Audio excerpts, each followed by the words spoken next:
आपण पाहत आहात सर्वसामान्यांचा बुलंद आवाज, तुमच्या हक्काचा निडर सम्राट.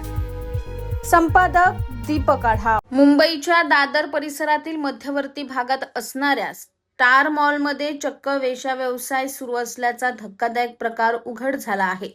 स्थानिक पोलिसांना या प्रकाराची माहिती मिळाल्यानंतर मंगळवारी स्टार मॉलमधील रिबेल स्पावर धाड टाकली.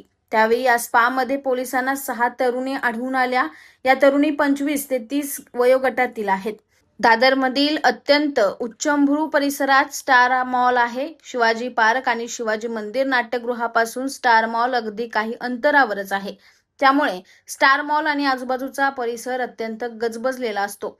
अशा वर्दळीच्या ठिकाणी वेश्या व्यवसाय सुरू असेल याचा अंदाज कोणालाही आला नाही. याचाच फायदा घेत स्टार मॉलमध्ये असणाऱ्या रिबेल थाई स्पा या ठिकाणी वेश्या व्यवसायाचे हे रॅकेट चालवले जात होते. या ठिकाणी स्पा असल्याचे दाखवून या ठिकाणी पद्धतशीरपणे देहविक्री करणाऱ्या तरुणी, महिला, दलाल, स्पा मॅनेजर असे नेटवर्क तयार करण्यात आले होते. शिवाजी पार्क पोलिसांनी रिबेल थाई स्पावर धाड टाकली तेव्हा या ठिकाणी 25 ते 30 वयोगटातील 6 तरुणी आढळून आल्या.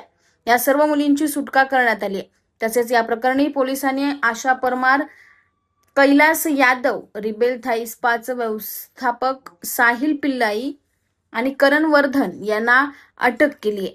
दादर सारख्या परिसरात वेश्या व्यवसाय सुरू असल्याचे समोर आल्यानंतर या परिसरात एकच खळबळ उडाली. हा रहिवासी भाग असून देहविक्र्यांचा हा प्रकार नक्की कधीपासून सुरू होता याची माहिती पोलिसांकडून घेतली जात आहे.